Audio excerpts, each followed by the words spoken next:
네, 안녕하십니까. 방금 소개를 받았습니다.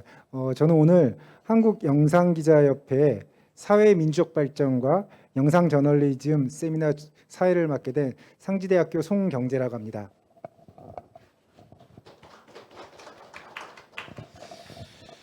네, 오늘 이렇게 뜻깊은 자리에 사회를 맡게 돼서 무척 감사합니다. 사실 제가 뭐 그렇게 나이는 많지는 않습니다만은 영상 저널리즘과 관련해서 기억에 가장 많이 남는 것은 우리 남북 정상회담의 역사적인 장면들, 그리고 아주 어렸을 때 우리 88 올림픽 때 굴렁쇠 소년이 뛰어가는 모습, 이런 것들과 함께 사실 대학교에 와서 알았었던 이렇게 5.18 광주항쟁의 기록물들, 이런 걸 보면서 영상 저널리즘의 중요성, 그리고 영상 저널리즘이 울리는 파급 효과에 대해서 많은 고민을 하게 됐습니다. 특히 과거의 뉴스 텍스트라든가 이미지 중심의 시대에서 이제는 영상 저널리즘이 이제 일반화된 정말 4차 산업혁명의 정보 사회에서 앞으로도 영상 저널리즘의 중요성은 더욱 높아질 거라고 생각합니다.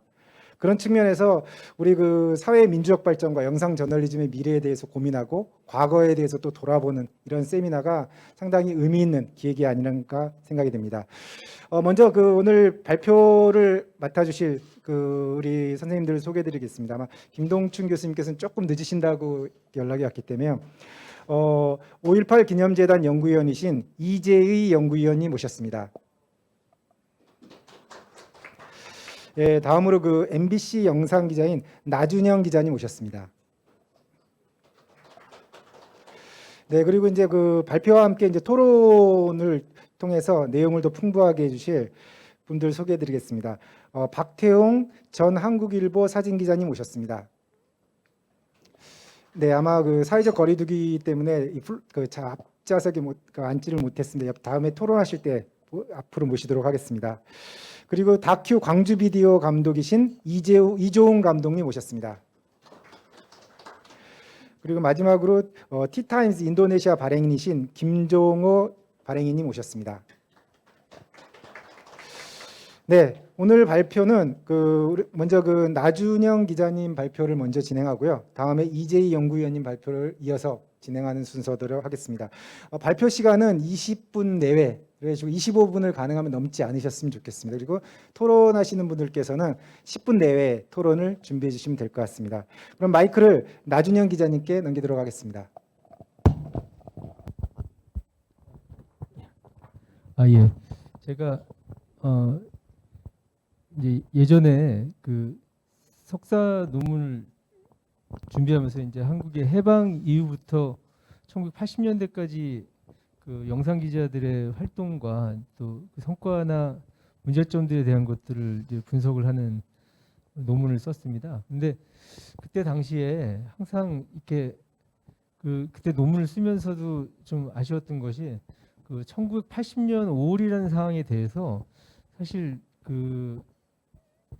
제대로 된 어떤 자료라든지 우리가 영상 기자들이 어떤 활동을 했는가에 대한 것들이 좀 약간 공백처럼 남아 있어가지고 그런 부분들을 작업을 하지 못했던 아쉬움이 있었는데요. 올해 저희가 영상기자협회에서 힌츠페터 국제보도상을 준비를 하면서 힌츠페터 국제보도상에 5월 광주상이라는 부분이 있습니다. 이게 공로상인데요. 영상 보도에 영향을 미친 훌륭한 영상 기자분을 발굴해서 그분의 업적을 재조명하는 상입니다. 그래서 그 상을 준비를 하면서 5.18에 활동했던 영상 기자들에 대한 저희가 한번 재조명을 해보자는 생각을 했습니다. 그래서 그 작업을 왜 했냐면 우리가 5.18 할 때 우리가 지금은 어떤 큰 역사적인 사건으로 우리가 이야기하지만 또 한편으로 보면 5.18이라는 것은 우리가 최초로 어떤 미디어라는 것들을 일반 시민이 또 미디어에 기록된 영상들을 갖고 적극적인 대안 활동이라든지 이런 걸 보였던 활동이었고 그 결과를 통해서 어떤 우리 사회 민주화라는 결과를 얻어내는데 큰 영향을 줬다는 생각이 들었습니다. 그래서 그것과 관련해서 그러면 그 당시에 중요한 영상들을 취재했던 영상 기자분들은 누가 있을까 하는 것들을 좀 저희가 좀 알아보자는 그 생각이 들었거든요. 그래서 그분들을 찾기 시작을 했는데 의외로 우리 그 5.18과 관련된 영상 자료들이 각 방송사도 그렇고 그다음에 진상 조사를 담당하는 그 단체라든지 또 5.18과 관련된 단체들이 그것에 대한 기록들을 함에 있어서 어떤 사건에 대한 진상을 규명하기 위한 분석은 돼 있어도 그것들이 날짜별이나 아니면 그것을 취재한 사람들이나 아니면 취재한 방송사가 어디인지 이것에 대한 것들에 대한 그 정리가 제대로 되어 있지 않았습니다. 특히 이제 이 작업을 진행하면서 좀 놀랐던 것이 그 우리가 5월 18일 날 그 광주 금남로에 그 공수부대가 투입되고 그들이 시민들을 향해서 폭력을 행사하는 것들을 우리가 다큐멘터리나 TV 보도를 통해서 많이 접해왔는데 아 그것들이 그날 있었던 일들이 아니더라고요. 그리고 상당히 뒤죽박죽된 그 날짜와 그 시간이 뒤죽박죽된 영상들이 그 어떤 다큐라든지 보도의 서사의 필요성에 의해 가지고 이렇게 혼재돼 가지고 그 이미지로 사용되는 것들을 보면서 그것이 나중에 또 다른 어떤 역사적 논란을 불러일으킬 수도 있겠다는 그런 생각이 들었습니다. 그래서 그 부분에서 정확한 좀 그 규명을 좀 해야겠다. 그래서 그 특히 군의 폭력이라든지 그것에 의해서 그 강제 그 연행을 당하거나 피해를 입은 사람들의 그 활동과 관련된 영상들이 되게 한정됐는데 이것들이 언제 취재되고 또 누구에서 기록되었느냐를 한번 좀 봐야겠다. 그런 것들을 저희가 좀 고민을 했습니다. 그러면서 그 영상의 주인공을 좀 찾기 위한 그 작업들을 좀 진행했는데요. 그걸 진행하면서 이제 저희가 했던 결과들을 오늘 좀 말씀드릴까 합니다. 저희가 5.18 하면은 사실 한국 영상 기자들한테는 굉장히 좀 이야기하기 힘든 그 시기입니다. 그 시기에 굉장히 고생들도 많이 했고 많은 아픔도 가졌지만 또 한편으로는 제대로 된 역사 기록을 하고 역사의 기록을 넘어서 그 당시에 보도를 하는 것에 있어서 제대로 된 역할을 하지 못했다는 비난을 계속 받아왔기 때문입니다. 그래서 과연 그러면 그 시기에 왜 그런 일이 있었나를 한번 그 전 상황부터 한번 좀 살펴볼 필요가 있습니다. 그 5.18 이전의 영상 기자, 영상 저널리즘의 상황을 좀 한번 좀 살펴볼까 하는데요. 우리나라에서 그 TV가 1956년에 최초로 HLKZ-TV라는 곳에서 이제 시작이 돼가지고 그 방송사가 굉장히 좀 힘든 상황을 여러 번 겪다가 1961년에 KBS가 이제 등장을 하면서 본격적으로 그 TV가 시작이 되게 됩니다. 그리고 그 TV 뉴스도 이제 1961년 뭐 12월 31일부터 이제 시작이 되는 건데요. 그렇게 시작이 되면서 TBC가 그 다음에 개국을 하고 또 MBC가 1969년에 개국을 하면서 본격적으로 방송의 틀과 체계를 갖춰가게 됩니다. 이러면서 이 영상 기자는 최초 그 TV가 등장할 때부터 그 뉴스를 취재하고 또 보도하는 그런 역할을 담당을 했는데 이런 부분들이 그1900 뉴스 초창기에 그 두 부류의 영상 기자들에 의해서 진행이 됩니다. 한 부류는 공중파 TV에서 그 역할을 하고 또 그 취재를 담당하던 분들이고요. 또 한 분들은 그 당시에 미국의 방송사들이 한국의 그 외신 지국을 개설을 했는데 그 지국에서 일한 영상 기자들이 그 역할을 하면서 그 영상 기자의 역할 그 부류가 나뉘게 됩니다. 근데 그 공중파에서 그 일을 하신 분들은 주로 국립영화 제작소나 군영화 홍보 제작소 이런 것 출신의 분들이 많으셨습니다. 그 이유는 우리가 해방 이후로 그 한국 전쟁까지를 겪으면서 굉장히 뉴스 영화라는 것이 활발히 제작이 됐고 그 제작 기반 속에서 영상 기자분들이 많이 활동을 했습니다. 그분들이 TV 개국과 함께 유입이 됐고 또 한편으로는 그 외신의 그 기자들로서 그 또 활동을 하게 됩니다. 근데 이 두 부류가 약간 성향이 다르게 됩니다. 우리 저기 뭐 여러분이 이렇게 상상해 보셔도 아시겠지만 그 국내 방송사에 소속된 기자들은 아무래도 군영화 제작소나 국립영화 제작소에서 정부와 관련된 것들의 제작을 많이 하다 보니까 그것과 관련돼 가지고 굉장히 좀 친정부적이고 그 다음에 어떤 그 되게 반공주의적인 시각 속에서 좀 체제에 좀 수능적인 그런 보도나 이런 것에 대한 성향을 많이 갖게 됩니다. 반면에 외신 기자들은 주로 다루는 이슈가 그 미국 방송사들이 한국의 민주주의라든지 체제 안정성의 문제들, 그 다음에 한국에서 일어나는 여러 가지 노동, 인권의 문제들을 중심으로 다루기 때문에 그런 것들을 많이 취재하다 보니까 여기에 대한 그 의식이 뭐 지금과는 그 기존 TV 방송의 기자들과 좀 다른 성향을 좀 갖게 됐습니다. 하지만 기존 TV에 있는 영상 기자들도 뉴스를 계속 만들고 뉴스를 발전시켜 가면서 1970년대 중반부터는 탐사 고발 저널리즘의 영역에서의 그 뉴스 확장이라든지 이런 작업들을 열심히 하거든요. 그래서 뭐 대표적으로 카메라 출동 카메라 고발이라는 MBC의 프로그램이나 TBC의 카메라의 눈이라는 그런 프로그램 등을 통해서 새로운 어떤 고발 저널리즘의 그 시작을 열기도 합니다. 하지만 거기에 좀 한계가 있을 수밖에 없었고요. 외신 기자들은 70년대 말 유신 체제가 굉장히 그 사회 여러 곳에서 또 잡음을 내고 균열을 내고 있을 때 거기에 대한 취재들을 많이 하면서 또 다른 시각과 그런 것들을 형성하면서 오게 됩니다. 그러다가 1979년에 박정희가 죽으면서 박정희 대통령이 죽으면서 서울의 봄이 찾아오게 되니까 이 방송사에도 굉장한 변화가 오게 됩니다. 그래서 그런 것들을 기반으로 해서 방송국에서도 대대적으로 이제 언론 자유와 관련된 그 투쟁들이 이제 일어나고 그런 집회나 조직들이 일어나고 또 방송사들도 어떤 시민들이 다양하게 요구하는 그런 어떤 변화라든지 뭐 이런 것들을 그 적극적으로 보도하기 위한 노력을 벌입니다. 하지만 1980년 5월 17일, 5월 17일 그 쿠데타가 일어나면서 신군부의 쿠데타가 일어나고 5.18이 시작이 되면서 결국은 그런 그 보도에 의한 것들이 좀 좌절되게 됩니다.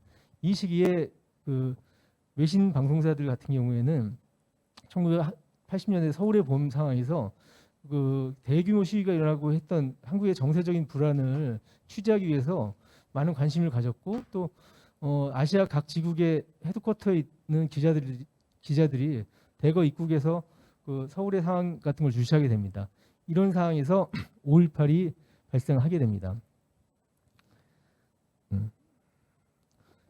자, 서울의 봄에서 이제 5.18 같은 경우에 그러니까 5월 17일까지 16일 17일까지의 보도는 국내 방송사들도 열심히 보도는 못하더라도 취재나 이런 것들을 많이 합니다. 지금 보여주고 있는 영상은 그 1980년 5월 16일 날 광주 민족민주화 성회와 그 이후에 횃불 행진을 담은 그 장면인데요. 이런 것들이 잘 취재가 됐었습니다. 하지만 5월 18일 그 금남로에 오후에 공수부대가 진입하면서부터 그 사항들에 대한 취재가 그 국내 방송사에서는 잘 하기 어렵게 되는 상황이 됩니다. 그래서 광주 민주화운동 초기의 영상 기자, 영상 보도에 대해서 한번 살펴보겠습니다.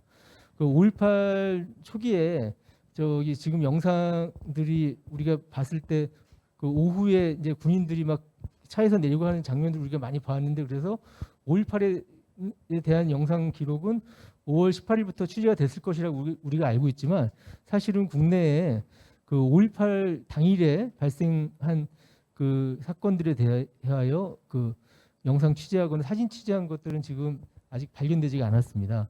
그 이유는 뭐냐면 5월 18일 날 그 광주의 그 공수부대원들의 진입이란 거는 굉장히 예측할 수 없는 상황에서 이루어졌고 또 그날이 일요일 상황이었습니다. 그 상황에서 갑작스러운 그런 그 상황으로 인하여 그 당시 이것을 취재할 수 있는 국내 언론이 없었던 걸로 압니다. 그래서 그 5월 18일 이후에 사실은 일어난 일들을 5월 18일에 일어났던 것을 이렇게 보도하는 것들이 굉장히 많았는데요. 또 한 가지 또 이제 그러면서 또 생기는 문제가 뭐냐면 5월 18일에 아니면 19일에 있었던 일을 영상으로 이렇게 보도한 것들을 전부 다 그 뮤리겐 힌치페터가 이제 취재를 했다고 하는 오보들이 이제 자꾸 최근에 이제 생겨나고 있습니다. 그 이유는 뭐냐면 뮤리겐 힌치페터는 19일에 일본에서 출발해가지고 20일에 오후에 광주에 들어와서 21일 날 한 정오 이후에 그 광주를 나가 그 기자입니다. 그리고 그 이후에 이제 다시 돌아왔는데요. 어쨌든 그때 당시에 이제 힌치페터가 전 세계에 알린 영상의 영향력이라든지 그 이후의 활동에 의한 영향력이 컸기 때문에 그걸로 인해서 그 모든 영상을 다 그 외신이 취재한 것을 5.18에 대한 것 영상을 힌치페터의 영상으로 아는 우리의 좀 오인이 있는데요. 사실은 그것을 좀 바로잡아야 될 필요가 있습니다.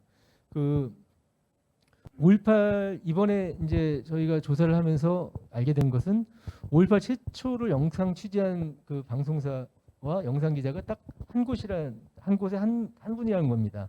바로 이 사진으로 보이는 그 유영길이라고 하는 그 미국 CBS 서울지국에 근무하던 영상 기자인데요.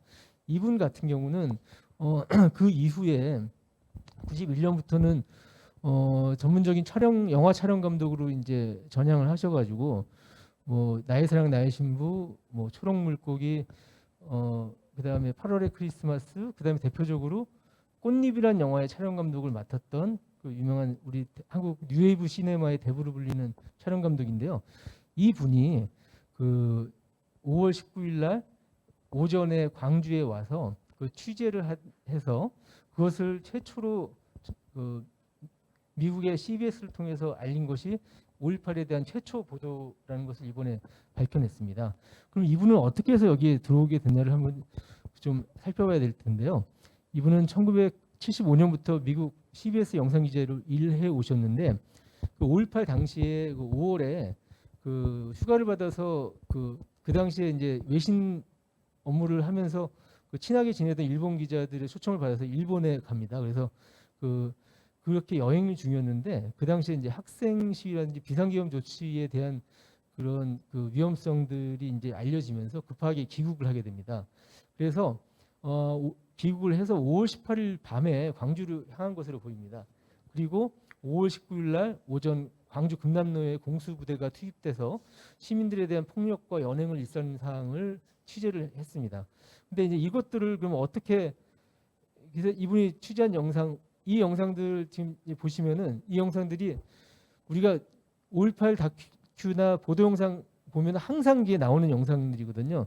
그 군인들이 차에서 공수부대 군인들이 트럭에서 내리고 착검을 한 군인, 그다음에 광주 시내로 들어오는 차량들, 그다음에 또 어떤 그 폭력에 의해서 길거리에 이제 그 쓰러져서 이렇게 누워서 피를 흘리고 있는 시민, 이 영상들 굉장히 많이 보셨을 겁니다. 그런데 이 영상을 취재한 것이 유영길 기자입니다. 그 유영길 기자의 활동이 그럼 과연 그게 얼마나 이게 확실하게 우리가 이 사람인 것을 알 수 있냐 하는 것들을 저희가 확인하기 위해서 여러 자료를 찾았는데요. 찾아보다 보니까 그때 당시에 광주 동구청 상황일지가 5.18 당시에 그 금남로 주변 광주 도청 주변에서 일어났던 일들 굉장히 상세하게 기록하고 있습니다. 여기에서 그 10시 25분에 미국 CBS 기자 3명이 촬영기와 마이크를 휴대하고 상공회의소 옥상에서 대기 중이다 하는 그 기록을 저희가 찾았습니다. 그래서 이걸 통해서 유영길 기자가 현장에 갔다는 것을 주변 지인이나 가족들이 증언하던 내용을 확인할 수가 있었습니다. 그래서 이걸 통해서 또 이분의 이 광주에서 취재했다는 것을 저희가 또 알았고요. 또 그 당시에 한국이 미 대사관 옆에 문화공보부 건물에 그 검열과가 있었다고 하더라고요. 저도 이제 그건 이번에 좀 알았는데 그 검열과에 가서 그 영상 검열을 통과한 것만 그 송출을 할 수가 있었대요. 근데 그 송출할 수 있는 상황이 되면은 어쨌든 모든 영상을 다 제거받아야 되기 때문에 그걸 피하기 위해 가지고 비행기 편으로 그 영상을 도쿄로 보냈다고 합니다. 그래서 그 상황에 대한 그 당시에 그 자신의 그 증언을 해주실 분도 저희가 연락이 돼서 그분을 통해서 실제 이제 그렇게 영상이 전달됐다는 것도 가족뿐만 아니라 또 그걸 전달하는 그런 업무를 하셨던 분을 통해서 또 확인했습니다. 그렇게 해서 미국으로 도쿄 지구로 간 영상이 미국으로 송출됐고 바로 그날 5월 19일 날 오후 8시에 CBS 이브닝 뉴스를 통해서 방송이 됩니다. 그래서 그 당시에 최초 보도됐던 그 영상을 잠시 보시겠습니다. Day that they would send teams to Moscow. The South Korean military, one day after taking almost total control, day that they would send teams to Moscow. The South Korean military, one day after taking almost total control of the country following a week of anti-government rioting, today ordered closed the National Assembly and the headquarters of both major political parties. The move was intended to stop parliamentary plans to lift the military's martial law decree. There has been violent opposition to that martial law, especially in Gwaju, 150 miles south of Seoul. Bruce Dunning reports. There was an uneasy mixture of anticipation and hostility in Gwangju the morning after several thousand people had staged the country's fiercest demonstrations against the military takeover. Riot police and paratroopers blocked the main street, which was attracting tense, curious people. Then more troops swept into the street, breaking up the crowd, scattering people. The tough crackdown inflamed the crowds. Stones and bottles began to fly from side streets, from windows, from rooftops. Injuries were bloody on both sides. Thus began the second day of angry reaction against the seizure of power by the army.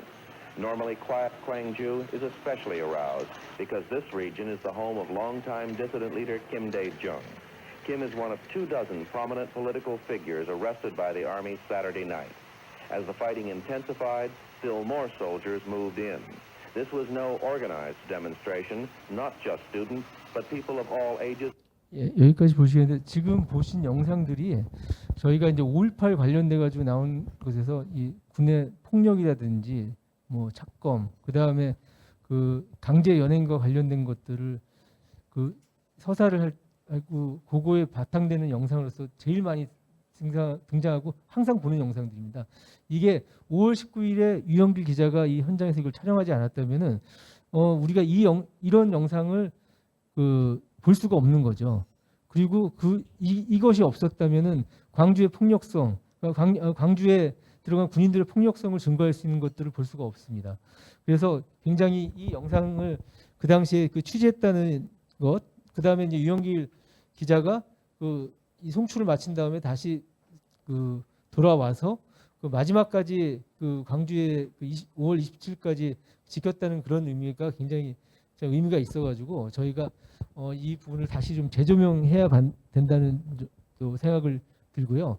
그 다음에 또 의미가 있는 거는 이분이 이제 이것을 보도한 이후에 한국의 기자들에게 있는 외신 기자들에게 풀이돼서 또 많은 기자들이 또 광주로 또 내려오게 되는 계기도 됩니다.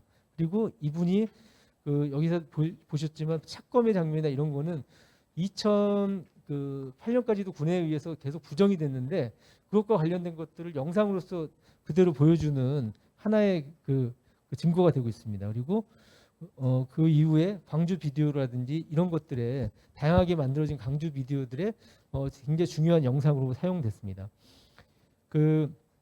중내 주요 외신들이 그 당시에 취재한 것을 봤을 때 의미 있는 거는 또 최광태 기자라는 분이 있어요. 저희가 이분을 찾기 위해서 굉장히 노력했는데 찾지 못했지만 이분의 영상도 5월 20일 날 오전부터 발생했던 것들을 담는 아주 굉장히 유일한 영상들입니다. 그리고 그 이후에 광주에 들어온 이제 취재진에 대해서 좀 살펴봤는데 일본 NHK 취재팀이 5월 20일 날 들어와서 5월 21일부터 본격적인 취재 활동을 하고 또 그날 밤에 전화 리포트를 통해서 방송을 또 하게 됩니다. 예, 그리고 5월 20일 날 우리가 또 잘 알고 있는 또 독일의 ARD 영상 기자 위르겐 힌츠페터가 광주에 들어와서 광주에 어떤 그 당시 계엄군에 의해서 피해를 입은 우리 시민들의 모습, 그 다음에 거기에 대항하기 위해서 스스로 이제 단결해가는 시민들의 모습을 전 세계에 이제 보도를 했습니다.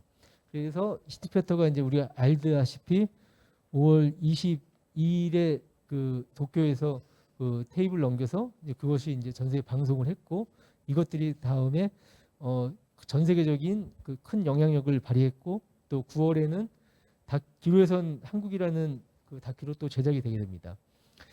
그 기간 동안 한국 영상 기자들의 취재 보도는 아까 말씀드렸지만 KBS 같은 경우는 1, 2차에 걸쳐서 영상 기자들을 파견했지만 시민들의 취재 거부로 인해 가지고 계속 취재를 할 수가 없는 계엄군을 따라서 취재할 수밖에 없는 상황이었습니다.